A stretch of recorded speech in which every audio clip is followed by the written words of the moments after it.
క్రీస్తునందు ప్రేమైన సహోదరి సహోదరులకు యేసుక్రీస్తు నామములో శుభములు. దేవుని యొక్క నూతనమైన కృప మీకు కలుగునుగాక. ఈరోజు దేవుడు మనకిచ్చిన మాట రోమీలకు రాసిన పత్రిక 1వ అధ్యాయం 10వ వచనం. మిమ్మును గూర్చి ఎడతెగక జ్ఞాపకం చేసుకొనుచున్నాను, ఇందుకు ఆయన కుమారుని సువార్త విషయమై నేను నా ఆత్మయందు సేవించుచున్న దేవుడే నాకు సాక్షి. ఈ మాటలు పౌలు గారు రోమా సంఘానికి ఉత్తరం రాస్తూ తెలియజేస్తున్నామట.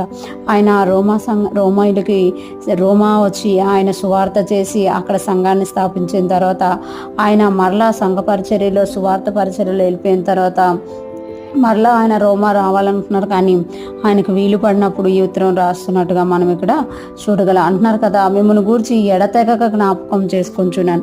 అంటే నేను మిమ్మల్ని మర్చిపోలేదు, నేను మిమ్మల్ని ఎడతెగక జ్ఞాపకం చేసుకుంటున్నాను. మీరు నాకు ప్రతిదినము జ్ఞాపకం వస్తున్నారు. నేను ప్రతిదినం మిమ్మల్ని జ్ఞాపకం చేసుకుంటున్నాను.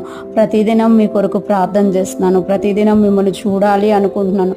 ప్రతిదినము కూడా ఎడతెగక మిమ్మల్ని జ్ఞాపకం చేసుకుంటున్నాను అని పౌలు గారు ఎందుకు చెప్తున్నారు అని అంటే, పౌలు గారు సువార్త చెప్పడము కాకుండా ఒక ఆత్మీయ తండ్రిలాగా ఎంతమందికి సువార్త చెప్పారో వాళ్ళందరి బాధ్యత తీసుకున్నట్టుగా మనం చూడగలం. ఆయన ఎవరిని సాక్ష్యం పెడుతున్నారు అంటే, ఇందుకు ఆయన కుమారుని సువార్త విషయమై నేను నా ఆత్మయందు సేవించుచున్న దేవుడే నాకు సాక్షి అంటున్నారు. మనుషుల్ని సాక్ష్యం పెడతలేరు. నేను మిమ్మల్ని జ్ఞాపకం చేసుకుంటున్నాను అని అంటే కొన్నిసార్లు కొంతమంది నమ్మరు, కానీ ఇక్కడ పౌలు గారు అంటున్నారు కదా, నేను మిమ్మల్ని గూర్చి ఎడతెగక జ్ఞాపకం చేసుకొనిచున్నానని. ఇందుకు ఆయన కుమారుని సువార్త విషయమై, ఏ దేవుడైతే మనకి తన సొంత కుమారుని ఇచ్చి మనల్ని రక్షించుకున్నారో ఏ కుమారుని యొక్క సువార్త అయితే నేను ప్రకటిస్తానో నేను నా ఆత్మయందు సేవించుచున్న దేవుడే నాకు సాక్షి అంటున్నారు. అంటే దేవుని కుమారుని సువార్త విషయమై నేను నా ఆత్మయందు సేవించుచున్న దేవుడే నాకు సాక్షి అని ఇక్కడ పౌలు గారు తెలియజేసినట్లుగా మనము చూడగలం. ఈరోజు ఫ్రెష్ మనం వింటున్న ప్రతి ఒక్కరూ జ్ఞాపకం చేసుకోవాలి. మన దగ్గరికి చాలామంది సువార్త చెప్పడానికి వస్తూ ఉంటారు, ప్రోత్సహించడానికి వస్తారు, దేవుని మాటలు చెప్పడానికి వస్తామట.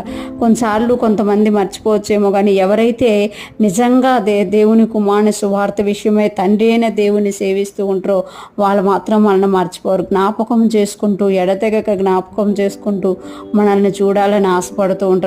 అట్టి వారు మనం కలిగి ఉండడము నిజంగా దేవుడు మనకిచ్చిన గొప్ప భాగ్యం. పౌలు గారిని రోమా సంఘం కలిగి ఉండడం దేవుడిచ్చిన గొప్ప భాగ్యం రోమీలకు అనమాట.